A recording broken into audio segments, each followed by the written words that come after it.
Muy buenos días, bienvenidos al canal Agrositio. Bueno, esta nota tiene que ver mucho con los jóvenes, ¿no? Con los jóvenes, con esto que hablamos siempre, ¿no? Son el futuro, son el presente, son la potencia. Y por otro lado también, ¿qué ha pasado con esa potencia en términos de hasta dónde tienen espacio, hasta dónde pueden estudiar, desarrollarse, hasta dónde pueden trabajar?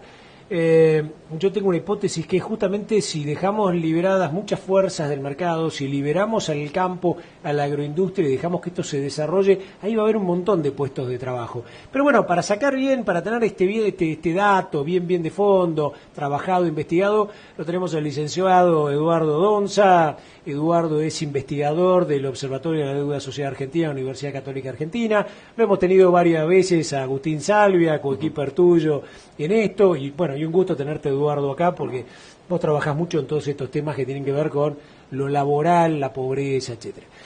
Te voy a pedir algo que me parece que es interesante para la gente, que es este Nini, ¿no? Este concepto de Nini que marca bien algo que ha sucedido en la Argentina, ¿no? Ni estudia, ni trabaja, y es un chico que da vuelta y se empieza a frustrar, ¿no?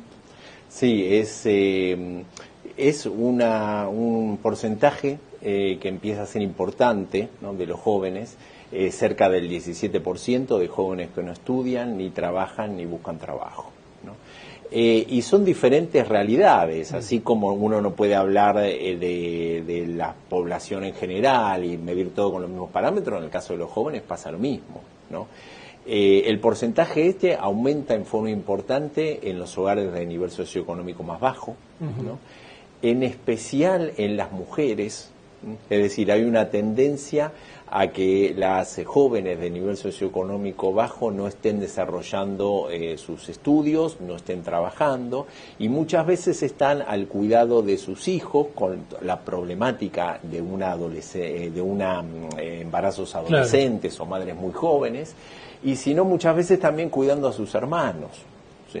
Es decir, realizando las actividades al interior del hogar que son importantísimas para que funcione el hogar. Claro, que serían, ¿no?, de una mujer más grande, de una mujer más grande, ya más desarrollada. Claro. Y después tenemos la otra problemática en el otro extremo de algunos jóvenes de niveles socioeconómicos muy bajos y que no logran una inserción laboral. Que el sistema educativo tampoco los seduce como para que sigan. No estamos en un sistema educativo que aún en algunos casos necesita acompañar más a los jóvenes para que persistan en el sistema educativo. Hay que reconocer que aumentó mucho, ¿no?, con los diferentes programas, también aumentó mucho el porcentaje de jóvenes, la matrícula, ¿no?, de lo que son las escuelas y las secundarias. Pero sobre todo hay que hacer mayores estrategias para retenerlos. ¿Por qué? Por el futuro, claro, como vos comentabas, ¿no? Si no, en el futuro que va a haber una problemática de cuando tienen que insertarse en el mercado de trabajo a edades normales de inserción, de media de inserción en el mercado de trabajo, 18, 21 años en promedio, que no van a estar lo suficientemente capacitados para un mercado de trabajo que es cada vez más elitista, que cada vez desarrolla más la selección de los trabajadores. Eduardo, ¿qué es primero, el huevo o la gallina? Es decir, hay poco trabajo y entonces al ser más selectiva la búsqueda de esta gente que de afuera, si esta gente realmente, si no tuviera un grupo de chicos que estuvieran más educados, más instruidos, más preparados, incluso no solo en lo aptitudinal, sino me parece que en lo actitudinal sí, también, todo lo que, ¿no? Porque si vos tenés actitud, vos podés traer a un chico que tiene actitud, que tiene ganas, que quiere romperse la cabeza y le enseñás un montón de cosas, ¿no? Pero ¿qué es primero, el huevo o la gallina? Tenemos gente que de a poco se va erosionando y cada vez va a tener menos oportunidades, tenemos poco trabajo y eso no da oportunidad, o ambas van en el mismo andarivel. No, lo más fuerte es que hay poco trabajo. Ajá. No, lo más fuerte es que hay poco trabajo. Lo segundo que vos decís no es despreciable, porque si tenemos en cuenta algunos jóvenes que directamente muchas veces están en situación de calle, ¿no? Por más que se les consiga un buen trabajo, bien pago, y no van a poder desarrollar la persistencia que tiene que tener para el trabajo. Tengamos en cuenta que lo que hace la educación, tanto la escuela primaria o la secundaria, no es solamente transmitirnos esos conocimientos, sino también regular todos los hábitos y las costumbres, las formas de vida, para que después una persona se pueda pueda insertar en el mercado de trabajo. Es decir, hay que entrar en un horario, hay que salir en un horario, hay que estar sentado escuchando al maestro o al profesor cierta cantidad de tiempo, hay que cumplir ciertas normas, que esas son habilidades que muchas veces se denominan habilidades blandas, a esas y otras más, claro, para poder desarrollarse bien en un trabajo. Es decir, hay que tener en cuenta, si un joven no tiene horarios, su actividad es encontrarse con los amigos en la esquina, y después de repente, aunque se le ofrezca algo, no va a poder estar a las 7 de la mañana entrando en un trabajo todos los días o en una máquina 8 horas por día, ¿no? ¿Cuánto destruye en la psiquis de un nini el hecho de que pase un año y vos no tengas nada, que empieces a vaguear por la calle, que tampoco estudies? O sea, debe haber un momento en el cual 2 o 3 años ya debe ser imposible que una persona esté dispuesta a hacer algo, ¿no? O sea, ponerla en caja debe ser como el que se fuma 2 paquetes de cigarrillos, dejar de fumar es terrible, ¿no? Claro. En el mercado de trabajo hay un grupo de desocupados que se denomina desocupados, el núcleo duro de la desocupación. Ajá. Y uno de los indicadores que se utilizan para determinarlos es precisamente lo que vos decís, es decir, personas que hace un largo tiempo, que más de un año, que no consiguen un trabajo. Entonces ya queda por afuera del sistema. No solo porque tecnológicamente los trabajos las habilidades pueden ir evolucionando, sino que en la selección de personal también se tiene en cuenta eso. El empleador o el encargado de la selección de personal también tiene en cuenta, bueno, esta persona hace 2 años que no trabaja, ¿no? Entonces, lamentablemente, el empleador también tiene que ver su parte, el empresario tiene que defender lo suyo, ¿no? Entonces, es un impacto muy importante esto de estar por afuera del mercado de trabajo, con los hábitos y todo. Y ni que hablar si en esos momentos empiezan algunos hábitos no saludables, como el consumo de droga o el consumo de alcohol, que ya empiezan problemas médicos de salud, de lo que es difícil salir, ¿no? O algunas enfermedades que a veces son propias de las condiciones de vida de los hogares de nivel socioeconómico más bajo, ¿no? Que después hace muy difícil su inserción en el mercado de trabajo, ¿no? Eduardo, más o menos, ¿no? Así de memoria, somos ponerle 40 millones de habitantes, lo que llamamos el núcleo de jóvenes. ¿De cuánto estamos hablando? ¿De cuánto es más o menos de la población? Según los diferentes indicadores, estarían en cerca de 1 millón, ¿no? Según las edades que uno usa. Claro, pero por ejemplo, joven, vos lo llamarías a alguien de 18, entre 18 y 24 años. 18 y 24 años, 18 1 millón. Años. De ese millón, un niní sería más o menos el 17%, 18 que dijiste vos. Sí, estaríamos en los valores de 1 millón.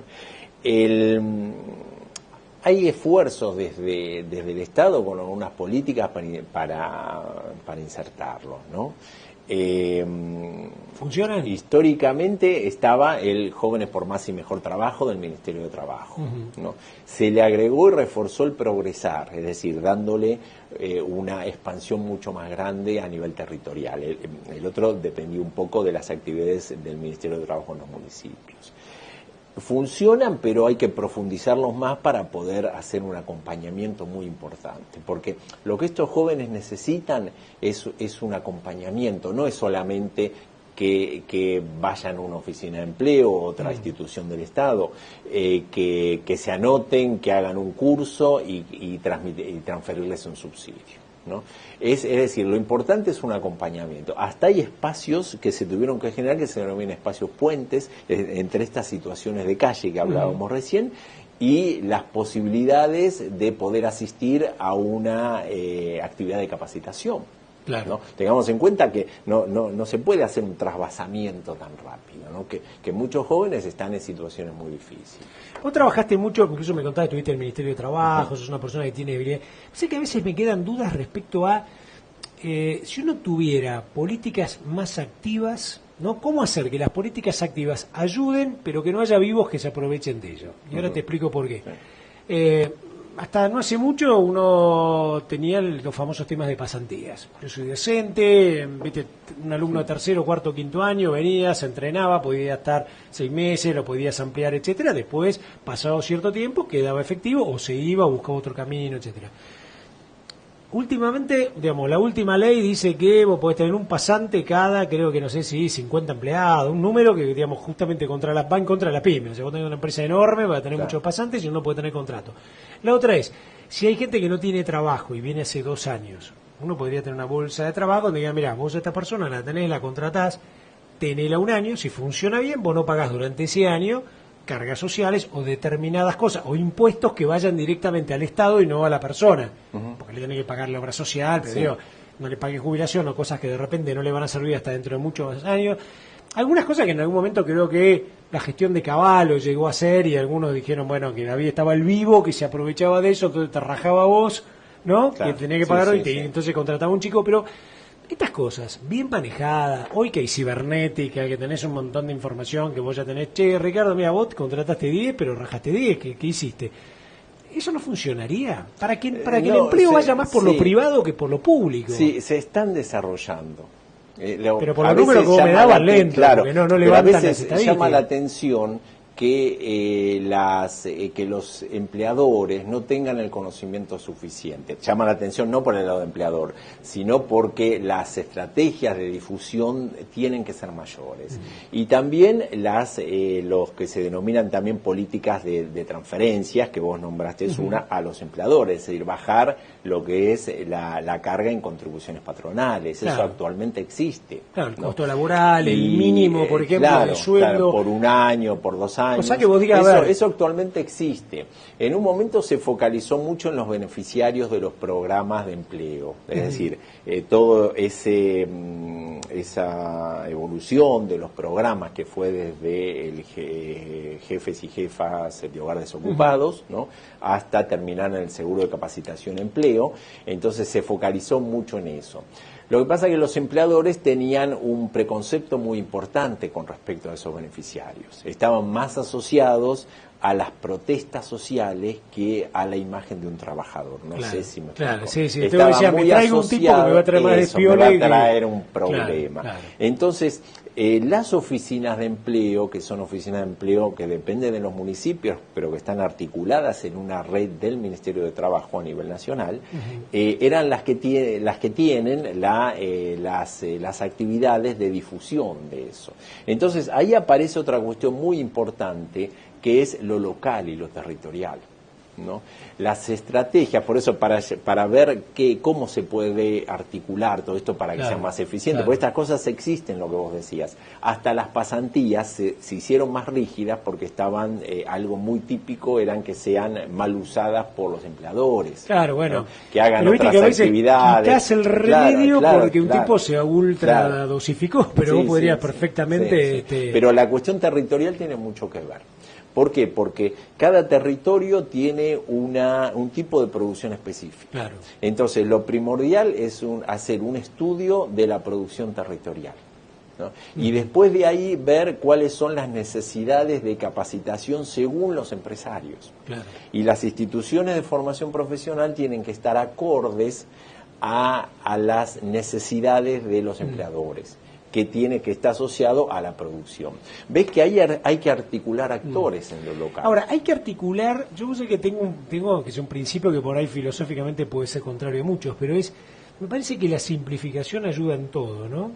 Y yo a veces veo como oficinas de oficinas, de pensadores, de escritores, de un montón de hojas, y voy a decir, a ver, los que estamos acostumbrados a la actividad privada, llega a fin de mes, tenemos que mostrar un resultado. Claro. Entonces voy a decir, y el resultado es lo que me estás dando vos. En el Instituto de Observatorio de la Educación dicen, ha crecido el número de niní. Claro. Entonces yo digo, bueno, alguien que está estructurando esto habría que decirle, ¿por qué no dejas tu puesto? Y si lo dejas a otro, porque vos no digas que fuiste ineficiente. Si estás creciendo al 3-4% desde el 2009 hasta ahora, se nota que, bueno, estás articulando cosas rápidas, qué sé yo digo cosas simples, pero muchas veces llega a través del contador de una empresa. El contador es el que siempre te trae, che, tenés que pagar esto, ahora hay un nuevo impuesto y otro. El impuesto viene el contador y dice, mirá, si vos contratás de esta base de gente, de esta base de datos, buscás currículums de parámetros o patrones que vos necesites, un asistente de cámara o un chico que venga a la parte administrativa, buscás en esto, tenés todas las referencias, tenés el padrón del tipo que yo, vos podés tener un beneficio que si contratás a una persona nueva te significa a lo mejor mucho menos costo laboral. Yo creo que eso Sería más fácil, ¿no? Eso está articulado. Pero no llega, porque te digo, no llega. No lo y escucho. sobre todo, y vos nombraste el trabajo de los contadores, que es importantísimo. Es que es el asesor del empresario. Claro, y justo en unas reuniones con gente que gestiona desde el Estado estas políticas, hablábamos de eso, que los mensajes hay que transmitirlos a través de los contadores, porque el contador es el que le va a decir, mira, existe esta política de empleo, te va a convenir, o al revés, si el empleador le dice, ya escuché tal cosa, no, nos va a complicar todo. Puede ser que también te la tire para atrás. Entonces, la importancia de la difusión, hacerla en los colegios, de contadores. En los colegios profesionales. Los colegios profesionales, porque son los que toman las decisiones, ¿no? Y con respecto a la cantidad de trámites, hay esfuerzos, que esto viene desde las décadas del 90, del 2000, ¿no? De agilizar todo lo que son los trámites. Hay estudios realizados en diferentes países comparativos, la cantidad de trámites que había que hacer para poder tomar a un trabajador. Entonces, lo que se trata de llegar, tal vez en algún momento se llegue, yo sé que algunas cosas se simplificaron, pero falta todavía, una ventanilla única para hacer el trámite. Es decir, que usted vaya al mismo lugar y presente todos los papeles. Entonces ahí va a servir para ANSES, para el Sistema de Seguridad Social, para la red. Todo junto, incluso que lo puedas hacer desde internet y lo pagás. Eso es ideal. Con la tecnología actual se avanzó bastante, ¿no? Con estos hasta los controles de los que son algo importantísimo para las políticas de empleo, que no se sustituya un trabajador por otro. Exacto, que vos la tengas un control, porque si no está el eso piola. Actualmente se puede hacer. ¿Qué pasa con la pobreza? Si vos si bien sos más investigador en el tema justamente de esto, los jóvenes, el trabajo, sé que cuando uno busca estadísticas, me parece que ya el INDEC dejó de trabajarlas, no hay mucho dato de lo que podemos llamar la pobreza. Incluso algunos indicadores que han trabajado ustedes, qué sé yo, alguien dice con, 2.500 pesos, una familia tipo de 4 personas viven, ¿no? O en algún momento con 6 pesos se puede comer, y entonces vos le decís a alguien, decime con 6 mangos cómo hace para comer, ¿no? ¿Qué están dando los números ahora? ¿Cómo afecta justamente a la gente? ¿Viste este famoso tema? A la gente más pobre es la que más le afecta la inflación. Porque o sea, el ingreso tuyo se escapa y se te escapan también los gastos, ¿no? Bueno, ahí empieza el génesis de los problemas con la medición de la pobreza, ¿no? A partir del año 2007, cuando empieza a aumentar el índice de precios al consumidor, entonces como no es reconocido por la estadística oficial y se desfasa un poco las mediciones oficiales de las mediciones que se realizan en forma paralela, no oficiales, una de esos en la nuestra. Lo que se marca que es que el mercado de trabajo es algo fundamental para combatir la pobreza, ¿no? Si uno ve una evolución de los niveles de pobreza, que son mucho más altos que los oficiales, como bien dijiste vos, hace un año que no hay indicador de pobreza oficial, eso nos expresa también la poca validez que tenía lo que se generaba antes, directamente. Claro. Si algo se deja de medir, es porque antes se reconoce tácitamente que antes se estaba midiendo mal, ¿no? Los niveles son importantes, según los diferentes indicadores, y podría ser, algunos dicen el 17, el 18, nosotros tenemos cifras del otro año del 25% de población. Hay que aclarar también... Al gobierno le pareció muy alto, ¿no? Al gobierno le pareció alto. Lo que hay que aclarar también es qué quiere decir pobreza desde el punto de vista académico, qué está midiendo uno. Está midiendo que a un hogar, a una familia, no le alcanzan los ingresos para vivir en forma digna, según un momento histórico y según un país. Entonces, en Argentina, ¿qué quiere decir? Que una familia tiene que tener el ingreso suficiente para cubrir toda la parte alimentaria, para poder cubrir toda la vestimenta del grupo familiar, para pagar el colegio de los chicos y comprarles los útiles, para los viajes, para ir al cine, para comprar remedios, para pagar los servicios, los impuestos, todo. No es que pobreza, que la gente está muriendo de hambre. Claro, ¿no? Eso aclarándolo bien, porque si no, al sistema político, cuando escucha porcentajes tan altos, es un rechazo. Se asusta y dice, no hay tanta gente muriéndose de hambre. Claro. Entonces, el otro indicador es el de indigencia. Los niveles de indigencia están en el 5% de la población, más o menos, hablando de datos del 2013. Nosotros no tenemos todavía los datos del año pasado. Y ese indicador sí que viene descendiendo.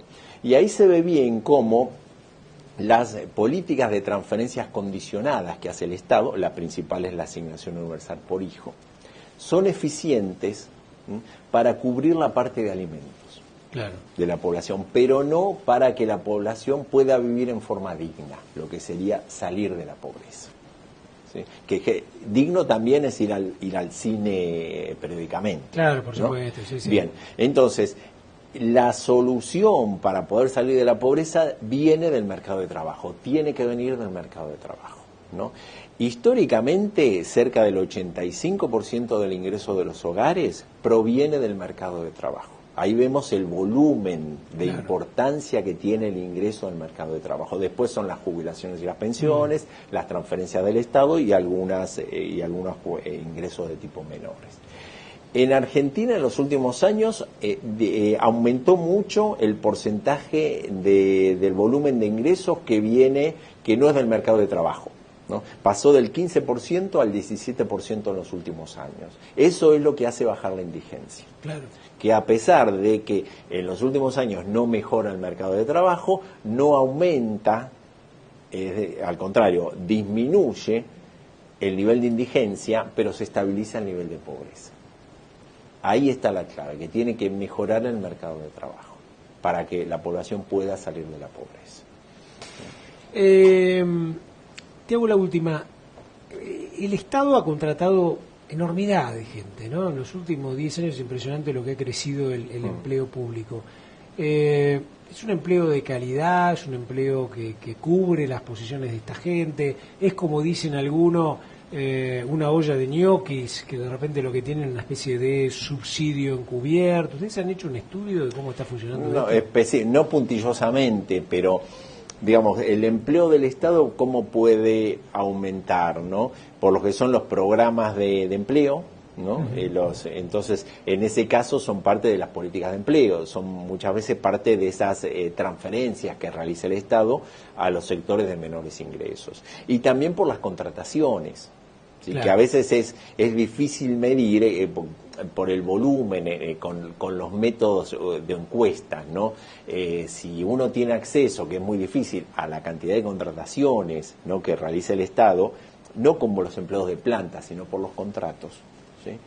Ahí sí que uno se puede monitorear más. El Estado, por supuesto, que necesita mucha gente para la gestión, sobre todo cuando es un Estado que asume más funciones o va reasumiendo funciones, o desarrolla, como vos decías, la importancia de políticas de empleo más activas y de políticas más activas, tanto sea de salud, de seguridad. Ahí va a necesitar más personal. Si es excesivo o no, bueno, son algunos casos muy particulares. No hay de los datos estadísticos uno no puede decir nada, ¿no? Y con la calidad del empleo, en los que son los programas de empleo, no son trabajos que son casi siempre productivos, se llaman programas de empleo directo, es decir, tienen las particularidades de que no son productivos, sino que van a suplir algunas necesidades, sobre todo la realización de obras públicas. Y lo que es las contrataciones, en general, con las preguntas que uno realiza para determinar si un trabajador es registrado o no registrado, muchas veces los que están contratados aparecen como trabajadores no registrados, ¿no? Porque tienen un empleador y no le realiza los aportes jubilatorios, hay que ver si realizan sus aportes jubilatorios como autónomos, ¿no? Eso es una vieja discusión con respecto a los trabajadores del Estado, ¿no?, que no están todos en planta, sino que algunos continúan con un régimen de facturación como independientes o monotributistas. Impecable, Eduardo, muchísimas gracias. Bueno, gracias por la invitación. Impecable. Le agradecemos mucho a Eduardo Donza del Observatorio de la Deuda Social Argentina de la Universidad Católica.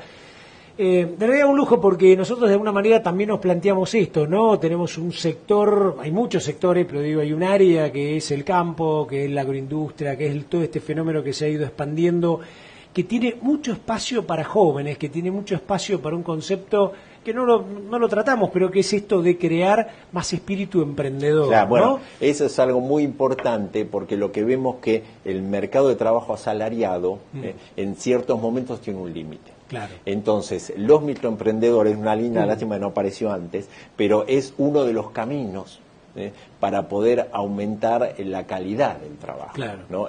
Fomentar a los microemprendedores que necesitan ayudas específicas, acompañamientos, financiamiento. No siempre lo más importante es el financiamiento, sino también ayudarles a lo que es los circuitos de venta de lo que producen. Claro.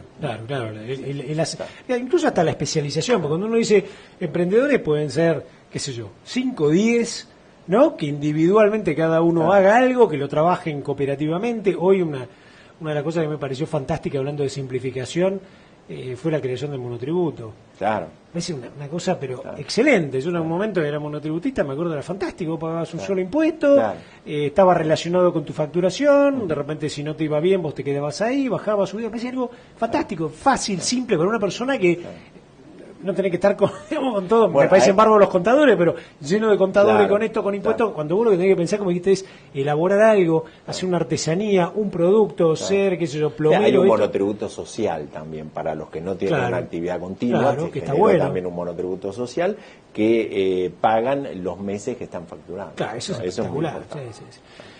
Bien, bueno, muchísimas gracias de nuevo, Eduardo, muy amable, muchas gracias, un capo, por la información y todo. Bueno, si hay algo que mantiene una seriedad, un espíritu neutral, es justamente el Observatorio de la Deuda Social que tiene la Universidad Católica, con decir que sus mismos investigadores son referencia de alguna manera también del gobierno, y han estado reunidos y han conversado y están respetados por esto.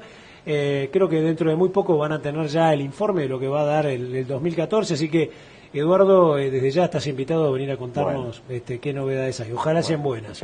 Muchas gracias. Con usted nos seguimos viendo acá en Canal Agrositio.